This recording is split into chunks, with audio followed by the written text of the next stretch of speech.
Religion has many victims, and these are the stories of how they survived.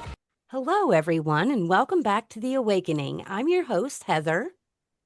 And I'm your co-host, Tamara. Welcome in. This month, we're examining the influence of James Dobson and the impact his teachings have had on families, relationships, parenting, gender roles, and faith communities. But understanding the teachings is only part of the journey. Recovery means looking at what we were taught, recognizing the fear, shame, control, and conditioning we may have carried with us, and learning how to build something healthier on the other side. Tonight, we're talking about what that healing can actually look like and what it means to reclaim our voices, our autonomy, and ourselves. Welcome in, Anne. And this evening, we are so excited to be able to introduce Anne Russo to all of you guys. She is Anne Russo, LCSW. She's a therapist, a theologian, and educator who created the trauma treatment model for religious trauma. She created the first clinical framework built specifically to treat religious trauma as a belief system injury rather than a crisis of faith. She holds an MA in theology. She is the founder and clinical director of AMR Therapy, where she trains mental health providers in trauma informed affirming care. Her work sits at the intersection of religious trauma, queer identity, and sexuality. She's out here helping people untangle the shame that purity culture and authoritarian religious systems wrap around the body, desire, and belonging. So, welcome in, Anne. We are so excited. I know that was a mouthful, but I have to, like really hype you up because you are so incredible. Like, you have put in so much work to have all those beautiful letters behind your name. So, I want to give you the credit that you have earned. So, welcome into the show. Welcome to the Oh, thank awakening. you. Thank you so much. Yeah. I know that I put in the work and I have the letters, but I know y'all have put in the work and so many of your listeners have too. So I'm just really excited to be here and have a conversation. Thank you. It is really hard sometimes to have those hard conversations because you have to be able to sit with parts of self that you've never deconstructed or looked at, and to actually be able to figure out where the trauma comes from is really important, not just treating, the sickness, but actually go into the core of what it means to recover from these Yeah, teachings. Oh, absolutely. absolutely. And Yeah. it's, with going through this healing journey, you have to learn how to reconnect with your own self. Because so many of us were disconnected with our thoughts, our feelings, our emotions, like all this stuff. And once you get all that together, well, what do I do with it now that it is together, right? Because I've Mhm. never felt this type of anger before because I've always bypassed those things. So I'm so grateful that we have methods now that we can work through these things in a healthy way. And there's hope for us to get out of the darkness, the fog of it all, so to speak. And to add on to what Heather said, for me, my children were born under this type of indoctrination. I left, I stopped, I changed, but still I have the lingering thoughts that I participated and I did this because that's what I was taught to do and that was what was done to me. And it was really difficult for me to sit down and realize that there was a part of my motherhood and being a mom to my children was Yeah. absolutely the worst type that I could be. Once I learned better, I did better, but that took a lot to learn. Of Yeah. course it did. Of course. Yeah. You literally have to change the way your brain works. Oh, Yes, Yeah. absolutely. and when it's so easy to grab a child in their pressure points or to pinch them under their arm or to read the stubborn the Strong stubborn willed child, child. strong-willed Yes. child, and understanding that that's how I was looked at by my parents. And then Yes. I have three that are strong-willed, but how do I make sure I mold them to be all that they can be? It it was such a challenge once I left, to Yeah. figure out how to do things differently.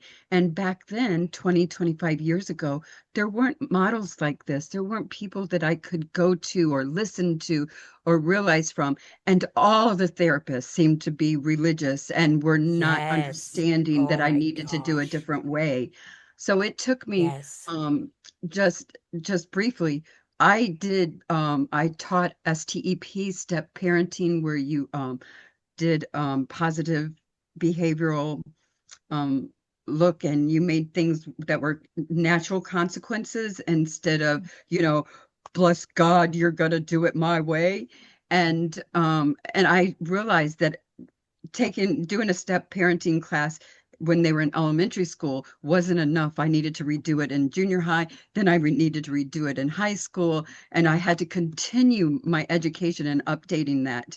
Wow, it is so nice that our listeners have all this information available Yes. to them, and I'm Absolutely. so excited about this. So, thank you. So, Anne, I'm just going to ask you, we typically ask people, what got you from point A to point B? But I just want to ask you, how you got here, like your theology background, what drew you from ministry to, ministry adjacent training into clinical work, and what led you to build the religious trauma model? Like what led you through all these steps? I know that's a So, lot. well, luckily it's my story, so I know it. So, I actually was not raised in religion. Oh, And this is kind wow. of, yeah, That is so fascinating. Okay. Now I but it need to will know the wrap tea. right back around. Oh yeah, just wait. It's gonna wrap right back around. So I was raised by um in a queer household. So when Okay. I was in the 80s, right? And so while I was being raised, I understood Christianity to be anti my family. Yes. So I mean, I'm watching Oprah and Donahue and Watt Maury and all that good stuff. The And classics. They were the yeah, greats yeah, back then. exactly, the classics. And I just could I'm not sorry, understand. that was before my time. Who are these people that you're even talking about? Well, I just didn't understand how people were believing that it was wrong to be a queer person. I did not get that. So as I got older and I came out myself in high school, I met some folks that were involved in a church, and I was like started going to church here or there. I mean, I was just very curious. Like I had Yeah. really no idea about what this all was. So when I was 18, I met someone that I fell head over heels in love with. Is not always the story. And she was part of an evangelical church. Oh, okay. Yeah, yeah. So you can imagine how well that worked out. Yeah. So yeah, yeah. So I, being 18, knew that the best way to handle this was to join the church and learn everything that I could learn. Well, and I did. And my goal was I'm going to convince this group of people that this is not correct. Like I've lived this. The way they Yeah. believe gay people are or queer people are is not, Yes. in fact, how they are. This Yes. is terrible. This is about love. This is not about Yep. whatever the heck they think it's about, right? So I jumped in head first.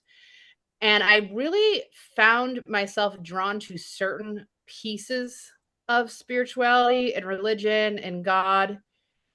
And I was like, I really need to understand how we get here. So I went to ex-gay Christian ministry, but I was out the whole time. That's the thing that was kind of Yeah. interesting here. And I wasn't trying to not be myself. I think that the church probably was hoping, the love the sinner, hate the Yes. sin vibes. So that was me. I went on a missions trip with the church to Europe where I was literally told, please don't tell the other missionaries that you're gay, but you can go ahead and go on the trip and we'll pay for it. I spoke at Wow. a worldwide conference on Jesus when I was like 20. It was a whole scene, okay? A whole Wow. scene. Yeah. But the whole time I started studying. Yeah. And so I got a bachelor's degree. I got a master's degree. And my whole point was always to understand the intersection of queerness and Christ. And I Yes. thought, well, and of course, the whole time this work was to convince this woman, right, that that wasn't sinful, that we felt that way about each other, you know? Yeah. But what I realized as I got older, I'm like, this is a lot of people that are really impacted by this. So I went on and I got a master's in therapy or social work. And I really focused on queerness and Christianity, queerness and Christianity. And then I started seeing people that are not queer that are coming out of or trying to figure out their religion. And I started seeing all kinds of harm Yeah. around sexuality in general, around masculinity, femininity, relational stuff, child rear. I mean, I just saw everything Yes. under the sun, and it was tying all back to a authoritative view Yes. of God, Yep. right? And I built a model kind of by accident because I was just using evidence-based practices like what do people really need, and I feel like I had the insight because of the experience in the church and the masters in theology, you know. Yes. Yeah, so I learned how to assist people in exploring faith, religion, God, dogma, whatever you want to say, and helping them carve out what's theirs versus what was inherited. Yes. So that's like how the system works. So it Yes. doesn't say you must not have any faith at all ever again, Yes. because I don't think that that's appropriate either. If someone decides that themselves, Yes. fine, Exactly. you know. Yes. But a therapist's job is to support the client's journey to autonomy. Yes, Mhm. yes. Yeah. And where they're most comfortable because, Yes. we know there are people that come out and they are okay with hanging on to certain rituals, their prayers, whatever. I'm okay Mhm. with it, right? But then we have other people like me and Jez here. We have completely deconstructed out of the faith, Mm-hmm, right? mm-hmm. But we allow people of all kinds of belief to sit around our table because we don't have that binary thinking anymore, right? You're either in Yeah. or you're out. Yeah. It And doesn't Exactly. work like anytime, that.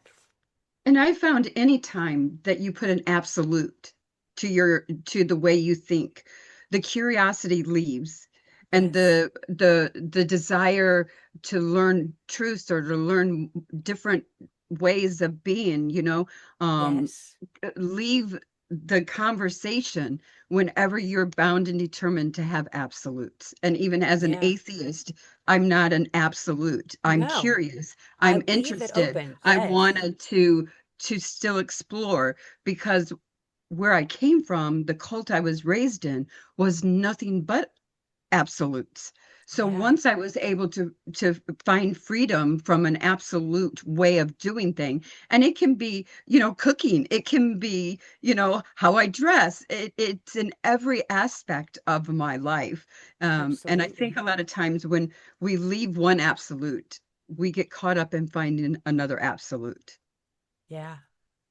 Absolutely. I was going to say absolutely. Absolutely. Absolutely with those absolutes. I'm surprised I was able to say that correctly. But I love that you said that about finding something else, so another ritual, even if it's cooking.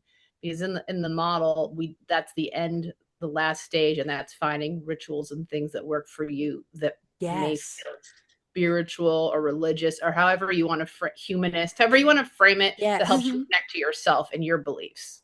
Yes. Exactly. Yeah. What does authoritarian, shame-based parenting theology, like the Dobson model, actually do developmentally and neurologically? I don't know the word. Neuro- I'm so clipping this. These You know I words, I am. know you like why do these have to be the Neurologically. words? Yeah, yeah, right. Why? Like, That. okay, so trauma. This is trauma stuff we're talking about, Absolutely. Mhm. right? So any hypervigilance is a huge one where you feel anxious or looking for things to happen a certain way when you step into certain spaces. For example, something I talk a little bit about in the book too is that your hypervigilance can be triggered and you can have an anxiety or panic if you see a cross somewhere. And think of Yes. how many times we see religious symbols just out in the world. You know, you Yes. go into a restaurant and it says God bless you, and you're just, if you have religious trauma, you are going to feel that in your Yes. body all the Yes. way. Yep. So that's, so with the child rearing in a model like that, it's this, it's your body's doing the exact same thing. Yes. It's Yes. hyper vigilant, it's has some trauma, and cortisol, which is the fight or flight, freeze or fawn hormone, may spike easier in your brain than it does for people that haven't been through that. Yes. Yeah. That would also connect to the purity culture and your sexuality. Spare the rod, spoil the child theology, right? And Yeah. not only that, many of us who have deconstructed from that really had to struggle with sexuality because we were taught Yes. that our bodies reacted the way it was taught during purity culture. I Yes. know. And that hurts me to my core. And that's why sexual empowerment is a whole other separate thing that I work on. And it's so Yeah. much, we struggle with it, like me and her both. Like we were raised in the thick of purity culture. Like I Mhm. learned that I was bisexual in a therapist chair. Okay. That's Yeah. literally how this stuff works, right? Because Yeah. we weren't connected with ourselves. We weren't allowed to be honest with who we were. Like I didn't know that it wasn't normal to be attracted to women. I thought everybody was attracted to women. Have you seen women? Like that's what I just thought. And my therapist is like, "Have you actually explored this at all?" Hmm. Like, what do you mean? What do you mean? And my And trauma therapist did the same with me because I thought there was something wrong with me. I thought because back in the dating world, I would get overwhelmed and I would panic and I couldn't go into a bar to have a drink. Just normal stuff, not even with my girlfriends. I would like sit there and suck in air because it was too much. And then of course through therapy, I was able to identify myself as a demi instead of a purity culture base because I thought that's why I was having so yeah, many issues, but I was never allowed to explore my sexuality and to be that's it. exactly who Yep. I am and be okay with the fact that, you know what, I don't want to just fall into sexual Yes. relationships with somebody without. And I always thought that that was tied to my indoctrination, like no sex Yes. before marriage, no this or that, you can't do this or that, and you have to do this or this or this or that. And it took me about 6 months for me to actually come to the place it's like, wow, being a demi did not have anything to do with my purity culture. It has to do with actually how I think and feel about the Yes. approach of relationships with other individuals. And Yes. she was the first one to give me my demi flags, though. So go therapy. Which is so cool. Now, I've got to ask you, You can ask me okay, anything you want. why do Yeah. you frame religious trauma as a belief system injury rather than a faith crisis? Because people love to tell us that we're having a crisis of faith. When we go through these deconstruction processes, we're just wanting to rebel and all this great stuff, which is not really it. We're like in search of peace, we're in search of harmony with our inner self, right? Yeah. So tell us about Exactly. Exactly. it. One is putting the onus of the harm on the person experiencing the harm. I'm Yes. having a crisis of my faith versus, wait a minute, this system has caused me injury and I need to Yes. look at what that means. Thank Right. you. So it's like who owns the harm? Yes. And obviously the system itself isn't going to say, yes, Heather, we have harmed you. Sorry, T, our bad. Like that's not going to happen. But if No. you can frame that within your own mind and understand that there is harm that came out of this, what does that mean Yes. for me? And is it even a crisis of faith, or is it more about the specific belief system and the Yes. way the belief system controls Yes. what I mean? Because like And using the it's word really, it's faith. not a Yeah. crisis of faith. It's No. a reality of realizing how you've been harmed and how the Yeah. things that you have been taught to believe and that you have even taken part in your own harm, you Yes. know? Mhm. And we were Yes. taught that this was normal and Yes. this was acceptable. So you're allowed to be angry about that. You're allowed to be sick about that or heartbroken because we were taught to love the church. We were taught to love the people that we shared the pew with, right? And it feels like an utter betrayal when you realize the people that you've loved and supped with and all this stuff are the ones that are literally stabbing you with tiny little knives. I always say, being in these spaces was a tiny little cuts that bled me dry. a Oh, hundred that's it. thousand tiny little cuts, but they all ended up bleeding me dry. But it was because it was just more harm here, more harm there, more self loathing. I literally was reading an entry in a journal entry that I had written several years ago about how you have to be absolutely broken for God to use you at the bottom of self. And I was like, I was having suicidal thoughts. I had them for 10 years straight. How more broken would you need to be, right? And I Yeah. didn't get that peace until I got out of those spaces and started to actually talk to people like you to get actual healing. And that's when I realized how I was being abused and manipulated and harmed and how I was even harming myself. But I wouldn't have known if I'd have never had the courage to leave. You And know, and being broken is a model that religious spaces use in order Yes. to promote fear and control.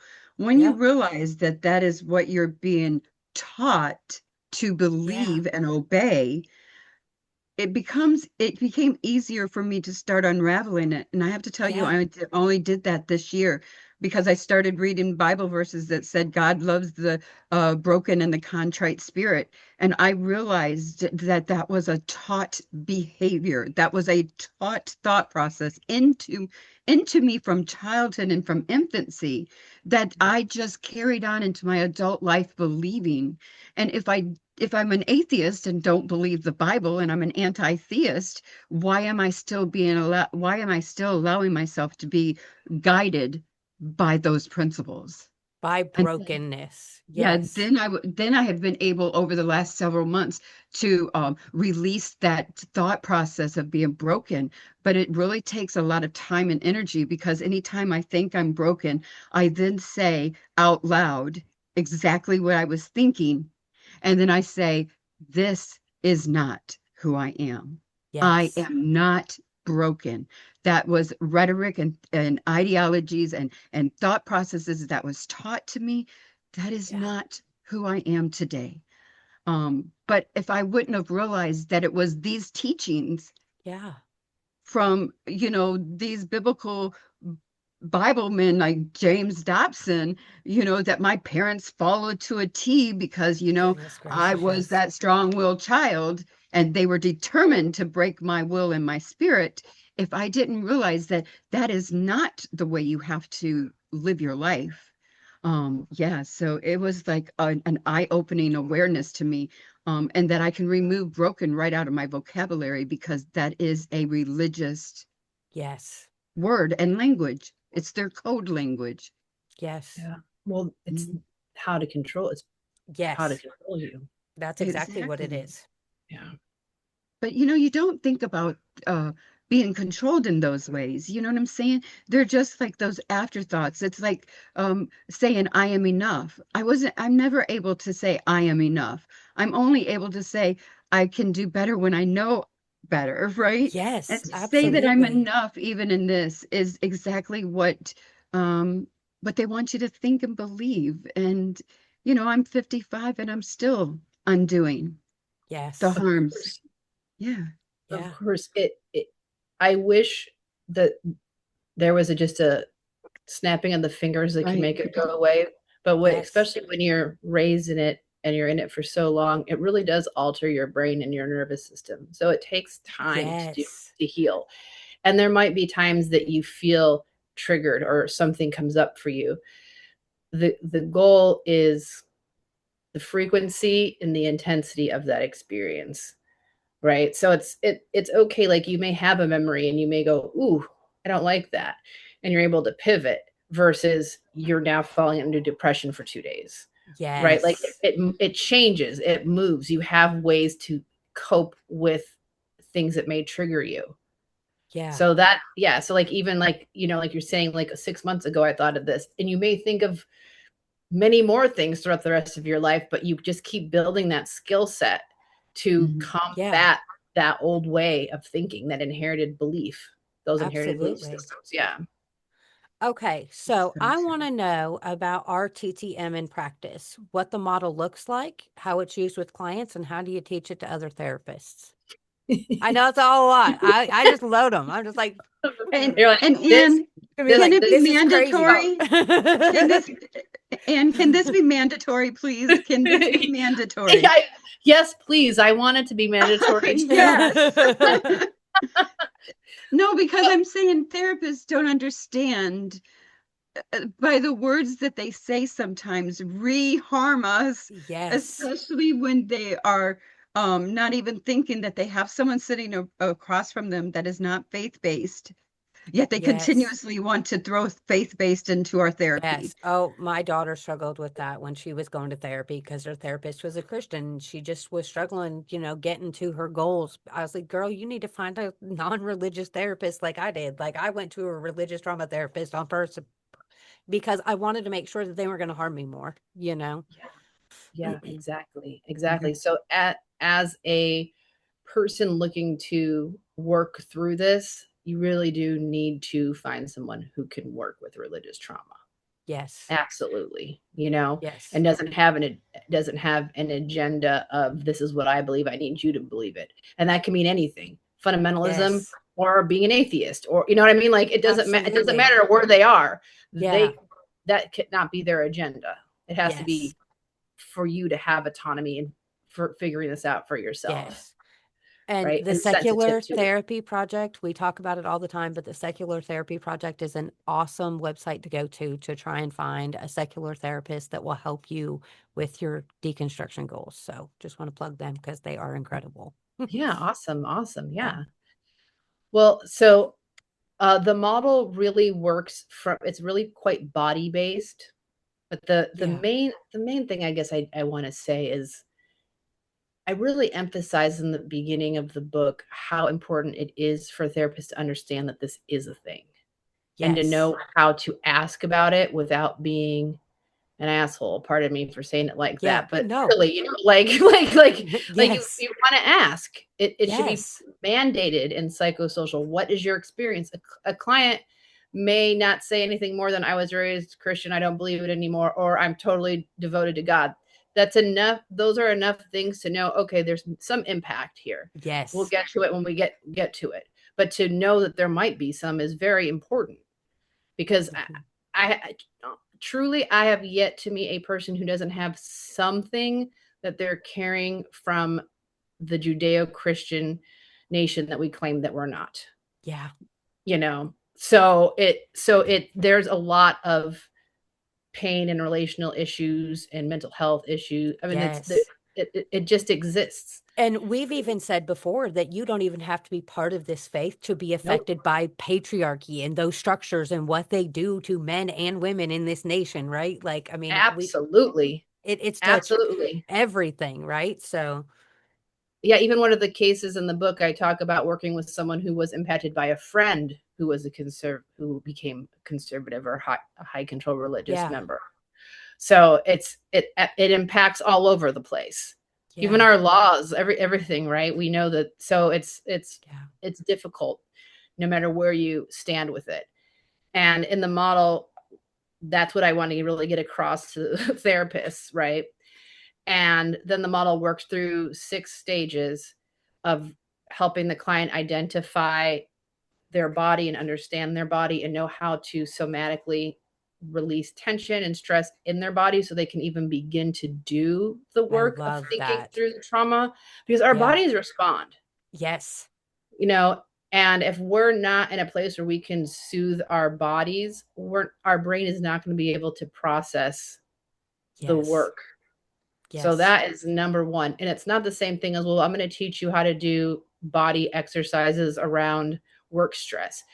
yeah, You may have to do that too, but you got to do it around this. You got to do it around religion. You got to Yes. start helping to calm the body around religious ideas and symbols and values. And it's a whole new Yes. ball game. Doesn't get skipped. And you pull that back often. You educate about the body, you educate about religion, you educate about flight or flight. You help a client understand what trauma means, what harm means, Yeah. what works, what doesn't work. Like, it's and also being very careful on what we're saying, because we don't want to alienate people. When you have religious trauma, I mean, that can be very harsh for someone who's Yes. still very dedicated to a faith, right? So it's Yes. like, we don't have to say your religion is trauma, or you have been harmed by your religion, but we can even say this part of your experience Has been harmful to you. has been harmful. Let's talk about Yes. this, That makes sense. Yes. I right? love that. Yep. Yeah. And then we look at the value systems, or like, Yeah. oftentimes, and I'm sure you both relate to this, there are certain beliefs that just swim around in your head over and over again. Yes, like Right? worthlessness is the one that we see all the time. Like people deal with shame so much. Like it's one of the hardest things to break Yep. free from. Like I was Oh in my yeah. 40s where I could look at myself and be like, "Hey, I like you. You're pretty cool." And that's what this crap does to you, though, Yep. And somebody can look absolutely perfectly normal on the outside and literally hate themselves like Yeah. that. But Yeah. that's what we were taught to do. So, Exactly. Exactly. Guilt and shame is such a huge part of yep, what I talk about as well, because that is it, the guilt, the shame, the lack of lack of autonomy, the lack of self-love. I mean, yes, you are literally created to give yourself up. yep. Yeah. Oh, every bit of yourself. Yeah. Erase yourself. Yes. I have never been able to have a full-length mirror because I have not been able to like look at my whole self in a mirror without shame, or how I look or how I dress is not godly, it's not modest, it's not Yeah. this, it's not that. And for the first time at the beginning of the year, I have a full length mirror, and I stand there and I I have to got look one at this year myself, for the first time too. Like I and it is totally got my first one this year too. so uncomfortable. And I realized that when I put on a pair of pants, I turn the mirror because it rotates, because I wasn't allowed to wear Mhm. pants and, Yep. bathing suits or any type of that. So I have to like make a conscious effort, put that back in front of me and say, Yes. stand here and look at yourself. Yep. Yes. Yep. Yep. Breathe and look at yourself and love what you see. Exactly. Um, Exactly. But those things are so real. And, people, and you said something earlier, is that we know that we would like to wake up and it all be gone. Yeah, And absolutely. the most powerful thing my trauma therapist told me is that I will never heal. I will receive better tools. I mean, she went into depth about what that means, because yeah. I asked her, I'm like, I should be able to just heal. And she's like, no, stop. That is not going to be something that you wake up and say, ta-da, it's all gone. Yeah. You're going to be able to build a toolbox with better tools, better knowledge, more understanding of yourself, realizing what's happening to you when these things happen. And I remember looking at her saying, I honestly don't think I like what you just said to me.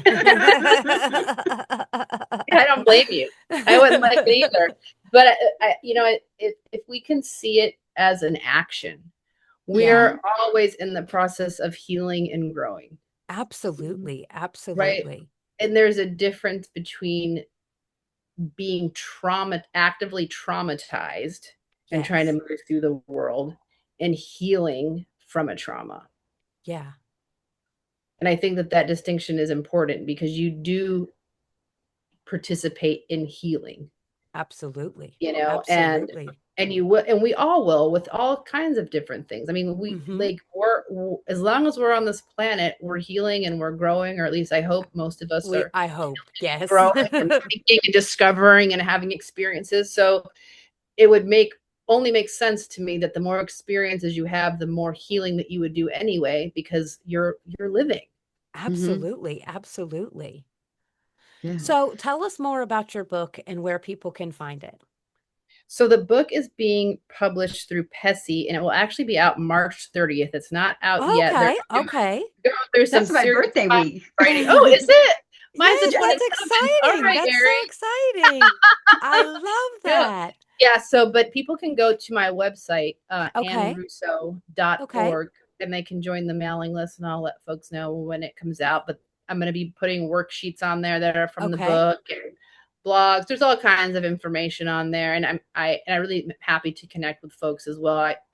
It's my passion, my love is to be able to be there for Yes, others. Like absolutely. that's why I'm here on this earth, really. I Yes. believe that. So no one bothers me. Email away.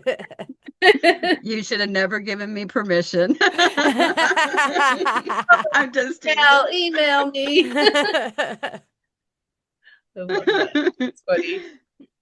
And given the audience that we talk to, or the population of people we talk to, are kind of like mid deconstruction or right around there, they've kind of done it. What would you want listeners still to understand and hear right now regarding the Dobson shaped home, or to hear what? Oh, wait a minute. I lost my train of thought there. Hopefully you can help me. That's a trauma thing, That's I just did a trauma response right in real time. And you're coming right out of it. You were aware. Yes. You're aware of it, Yes. and you move forward. This is part of the healing. Yeah, Thank you. real time healing. And we don't mock people for their trauma around here, so we just roll No. with it. We know we Yeah. are perfectly imperfect human beings in this show. Exactly. When that happens, Heather, help me out. Yep, I do.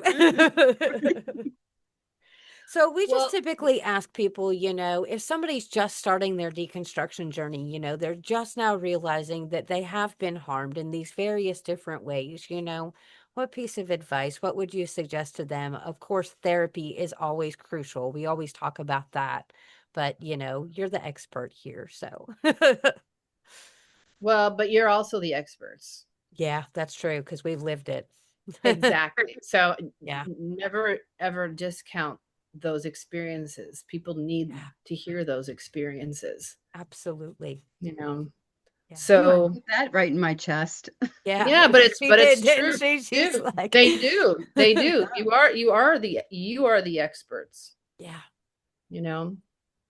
So all of our work is we're doing it together from different avenues. yes, So we are. we're healing, and we're trying to be there to support others in healing, and that is a Absolutely. beautiful thing.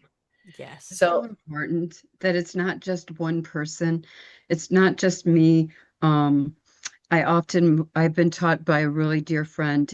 He said that we are harmed within the context of relationships, and we are healed within context of relationships. Mhm. And for so long, community and finding people was not a part of my agenda. I Yeah. stayed very isolated and very alone because, who Me are you too. going, when people ask about your, oh, well, what about your mom, or what about your dad? You're like, well, I and left then the you end up cult. lying. Gets You know what I'm saying? awkward. Heather knows forever. I said I was an only child, and my parents had died several years ago when I met people. And I'm in the social work field, and I'm like, wow, there's no easy way of saying I'm the oldest of 5 siblings, and my parents are so tied up and indoctrinated that they won't have anything to do with me and my grandchildren, because not that I did anything wrong, I left the faith. Yeah. And she left Yep. her abusive husband, which was an abomination because she was the Jezebel for doing that. He wasn't in the wrong. She was. Yeah. Yeah. The shame is taught, the harm is taught behind pulpits. But Yep. what the pulpits lack is teaching accountability. Yeah. Yes. Yes. That truer words have not been spoken. That Yeah. is so true. Protect those that harm. Yes. Continue to harm those that are being. Yeah. It's really They protect the very upsetting. institution at the expense of the victims, Yes. And again, we tell the stories every week. We interview the victims every single week. And That's why I absolutely admire the work that you are doing, because you are helping people really get free from the way that these things have caused them harm, again, in mind, body, and spirit, because it hurts us everywhere to be underneath these teachings. We don't have a healthy relationship with sex. Like, my goodness, I have been married to the same man since we were in all that junk, and I am just now learning and experiencing things that I've never experienced before. And I'm just like, I can't believe this is happening now. But I'm finally Yep. in a place where I'm healthy and I'm comfortable with my body and I'm comfortable with my partner, because I'm not living under all that shame anymore. And that's really sad when, you've been with the same person for all this time. You're still ashamed to be with them because you shouldn't be experiencing that. But that's what that religious conditioning does to you. And, going to therapy is so helpful because, again, you can see the many ways that you have been harmed, the way that you are being abused by these teachings, and, the ways that you can break free from it. And it is hard work, but it is worth it. Goodness, it's worth it. Because look at all of us that are here. Yeah, It leads exactly. you somewhere, Exactly. it leads you to asking questions, because that was me too. Like, I had to know more, right? Like, why do we hate gay people so much? Like, Yeah. I got Yeah. to learn about that. And then once I Yep. learned about that, I was mad because I was like, we shouldn't be hating gay people. Okay, what Yep. else can I learn about? Yep. Yep. And you start to pull it apart, and it really does. Yes, Unfortunately, a lot of it does fall. Well, not unfortunately, but unfortunately, when you realize that a lot yes, of it does fall apart, it's such a painful experience. And I it and I think is. that is something that I would want people to know, that it's okay that it hurts. It Yes, will hurt, yes, but it doesn't mean that there's not another side. yes, Just keep going, keep pushing, and make sure that you have support. yes, That is everything. And you it don't have to is. tear everything away, No, you don't. you know. You can still hold on to, like, always say, like, my foundation was always love, like loving people well, right? And if Jesus did anything, he loved people well. And Yep. if that's the one thing I ever took from my faith, it was that love. It was the charity. It was, being compassionate and empathetic and, crying with people that cry. And it doesn't matter what faith they are a part of. If they're mourning, I should be mourning with them, right? Yeah. So, but I was never taught that in those spaces, but I had to follow the love that was in me to get there. I really did. And that looks different for everybody, but you can hold on to so many things that are sacred to you. Yes. But deconstruction and healing, that's sacred work too. Yeah, for Yeah. They are sure. so beautiful and so sacred. And for me, because I was raised in a cult, there was nothing that I could keep and hold on to. Once Yeah. I started deconstructing one part of it, everything had to be torn down. I Mm. had to figure out what my actual foundation was going to be. How was I going to rebuild those things that were indoctrinated into me and were all lies, And I knew I was grace and dignity and respect and resilience. So I found that I took the Christian language and I replaced those with secular words that meant and described who I was at the core. And I realized that my foundation is the core. So, it's sometimes I understand the concept, like, you keep and you hang on to stuff. But everything I found that I hung on to was like I was emotionally hoarding a part of my past that did not fit who I am today. Ooh, that's so Oh, good. yeah. I mean, Yes. and I appreciate you saying that, because the journey will be different Yeah, for Yes. everyone, it and will it be. should be different. And what, and that's why I emphasize over and over again, this is about autonomy and healing and injury. Yeah, Yes. So no one Yes. can tell you what to hold on to, what not to hold on to, Yes. or you got to put everything away, or everything stays but one thing. This is Yes. your experience. And and only, being you know, empowered for that. and only the person that's walking that path can decide what is worthy of keeping for Hmm. them, what is still sacred to them. Because Yep. there are some things that are not sacred to me anymore, right? Yep. Like I Yep. used to, I would be the person, oh my gosh, they said, what about the Bible, right? And now Yeah. I'm like, to me, the Bible it's a sacred book, but it's not a sovereign book. So I don't believe that it holds more value than human life, right? And Hmm. we got to take those stories with a grain of salt, right? Because not everything in there is truthful. Not everything can be proven. So I can be honest about that. When I was a Christian, that was the holy word of God. Don't you dare question it, challenge it, say anything about it. And now I'm like, people are dying because of the way that you are interpreting that. And I know that's not what Jesus meant by love your neighbor as yourself. Okay. So if you're using that book to harm people, then you're not doing it right. Like point blank. So I'm just so grateful, that for people like you, that you are just out Yes. here doing the work and you are giving hope to so many people. And I'm definitely going to link, your book in the show notes because I want our guests to be able to get a copy of that if they want to, because your book would be so helpful for them on their journeys and being able to reconnect. Me, Yeah. I'm going to make sure I'm on that mailing list Yes, please, completely. please, please, because it I just so firmly believe in supporting each other. I just, Yes, I absolutely. believe so. This is not about what I want or what so and so. This is about your journey and journey. It's a journey of self love and Yes. self discovery. And while it's not easy, I can tell you it's worth it. Yes. And, Yeah. we always say that here at The Awakening, we are healing loudly together, one story at a time, because that's Yes. exactly what we're doing. Each person that comes on this show gives somebody else hope on their own journey. Because again, none of our journeys look the same. They are messy. They look very different. We had one guest on here that was like on this, missionary cruise ship. I had never heard of such a thing, right? So his deconstruction journey was very different than the rest of ours because he was raised in different places all around the world. So, everything that we have to unpack is so different. And it depends on, the religious structures that we were under. Some of us had more authoritarian, more strict structures. Some of us had more laid back structures. So I am just, again, thankful that we just get to talk about all this stuff, that we get to expose the harm. We get to peel back the layers of that onion, and one story at a time, we are exposing it for what it is. And also with people like you, we are providing so much hope to other people, knowing that healing is available and it's possible. And there is a whole community of people that is out there that is willing to support you and walk with you on your journey, which is so incredible. And Yes. sometimes I think people forget to give themselves grace while they're doing this. Yeah. Because when you undo everything that you've been taught, regardless of what it is that you're deconstructing, you're throwing the balance off. It's going to Yeah. go from this to this, and then Mhm. it has to find a way to settle back into where you actually find what your truths are.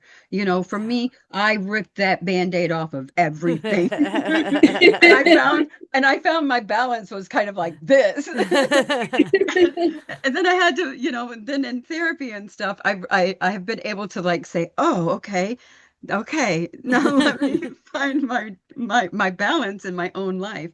But it's Yes. very natural. And I say this as well. When you're on this path of healing, um, your body's going to respond differently. Like Yeah. when I started trauma therapy, and I did not know that I would sit through therapy throwing up, Yeah. like running out of the room and doing that. Yeah. Or taking a piece, like she gives me clay to put in my hand and to squeeze, right? And a couple weeks ago, I was talking to her about something, and I was just taking it and I was pushing it on my chin.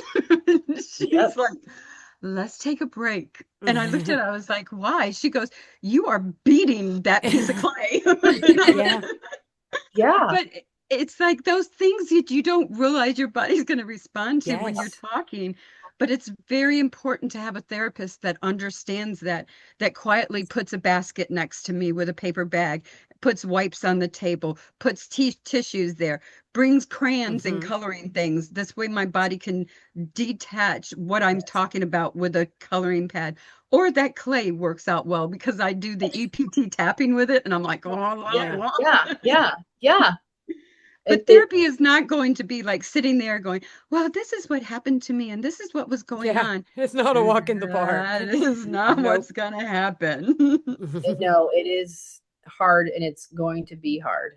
And Yeah. it just is what it is. I wish I could say something different, But but no, we're what you always can, honest about it. Like, we yeah, don't lie about healing. It is the hardest thing no, you will ever do, but it's one of the it most is. rewarding journeys you will ever take. It is It worth is. every step, every second, whatever, but it is tough. Yes. And not just what you were sharing, T, but you will also feel your mind may feel very uncomfortable, like you Oh, really are doing something wrong. But Yeah. that is just your neural pathways. That's not morality speaking to you. Yeah. It is your brain literally trying to build a new pathway, which is uncomfortable. Ooh, I And love that it. is something that people really should know, that discomfort is to be expected.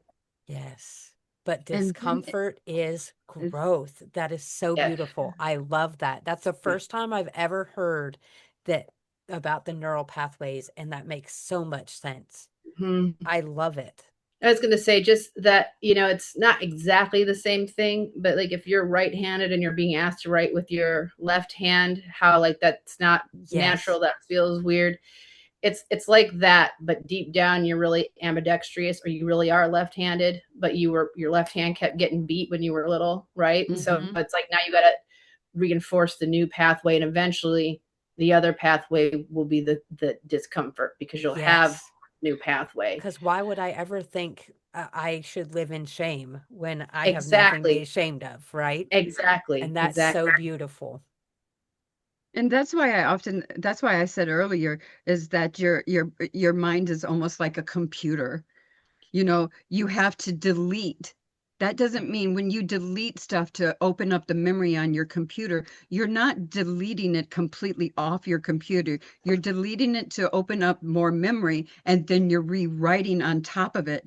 That's why when you go into the search bar, you're able to put in a certain word from 5, 6, 7 years ago, and it'll pull up that information. It's being rewritten. And I'm a very visual learner, and so that was what really stuck out with me because Yes. I'm rewriting over the top and have Yeah. deleted to make more space in my brain for those things which are true to me. Yeah. Oh, that is so well said.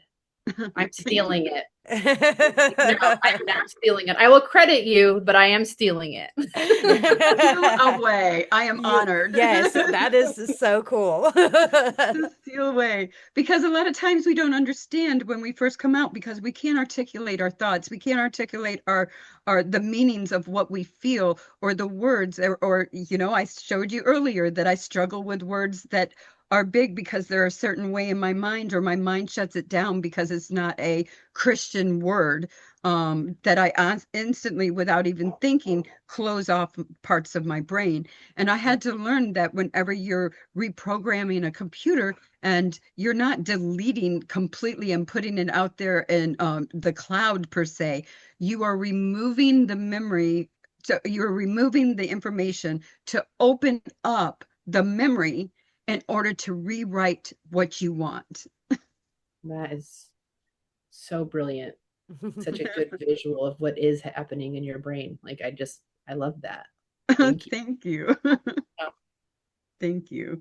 Where can we find AMR therapy, RTTM, and your courses? mhm. And what would you like for listeners to know moving forward and where to find you and how to get involved with this? So you can reach me directly at annrusso.org. If you're interested in learning more about AMR therapy or want to work with one of our therapists, you would go to amrtherapy.com. Oh, that's awesome. Yeah. Wonderful. That is Yeah. so wonderful. I will definitely put all of these resources in the show notes because again, we love to provide resources to our listeners because they're healing, right? And again, we didn't have all of this stuff when we first started. So it Yeah. is so grateful to have all this stuff available. So thank you again for showing up and hanging out with us today. Thank We you are both just so so much for honored all. to be able to be here with you. You know, I Same. feel like we are in the presence of greatness today. So thank you for Same. being here. Same. Thank you both. Thank you so Thanks. much for doing what you're doing. I do appreciate when there's guests are on and they're helping other therapists learn Yeah. different ways of approaching us. Because I can tell you, being in therapy for 20 years, from the day I left the cult, I put myself in therapy, mainly because I was in social work. And when I started talking to when I started talking to my professors, or they started asking me, to do some art therapy and stuff, they realized that, ooh, we need to get this girl in therapy. Yeah. Yeah, do some art therapy. Yeah, and I love that. I mean, I go to therapy. I think therapy is wonderful, and I Mhm. promote it all over the place. Yeah, Just like I promote Absolutely. taking care of your physical health. absolutely. It It's goes like wearing mind, body, contacts. soul, spirit. Like it all Yep, goes together, right? It's a Yeah. well-oiled exactly. machine when you take care of That's all the right. That, parts. that's right. That's right. Right. And it's so important to be able to have therapists that understand and Yeah. get it, not through a Yes. Christian lens, not Yes. through James Dobson's teachings, because now it's all about, reconciling with your children who have distanced themselves from you. And they don't even realize that they're the reasons why we've done this. But Yeah. it's Like so they're important to have literally more out there. teaching, my parents, to sit and listen to their children when they're talking about the ways that they've been harmed or whatever. And I'm like, since when are you actually telling parents to listen to their kids? But Yeah. it's because of the result of their teachings. And so many people have cut their parents off because we were horrifically abused because they were given, permission and all these descriptions on how to do it and weapons to use and whatever. But it was just insanity. And they're like, I don't know why my kid doesn't talk to me anymore. Dude, you know why. And they We have to go all through know their why. own. Yeah. And Yeah. we laugh about it not because we're messed up, it's because we're traumatized, okay? Yeah. No, exactly. Yeah, It's a coping mechanism it too. is. It absolutely is. That saved me a lot of times because I wasn't able to process. So dark humor works very well with me. Yeah, Yeah. it does. It does. Yeah. I have a wonderful trauma therapist, and when she'll say something, she'll look at me and she'll just start laughing. She's like, "Hey, Jezebel, did you like that?" And I'm like, "Yes, I like that." Well, to our listeners, we are so Yeah. grateful that you came back and listened to us have another really incredible episode this week. We are going to put all these links in the show notes. And if you really enjoyed this show today, please hit that like and subscribe button. We are going to try to bring more people on just like Anne so we can continue to talk about the various ways that we can heal from this harm. Thank you guys so much for being here. We'll catch you back here again next time. Thank you, everybody. Have a great day.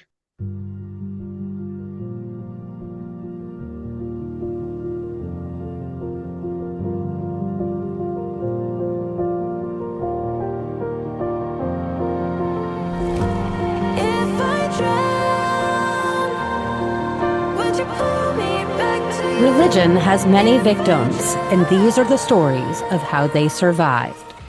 The preceding podcast is solely owned by the host or hosts and is distributed by Big Media LLC. Copyright 2026.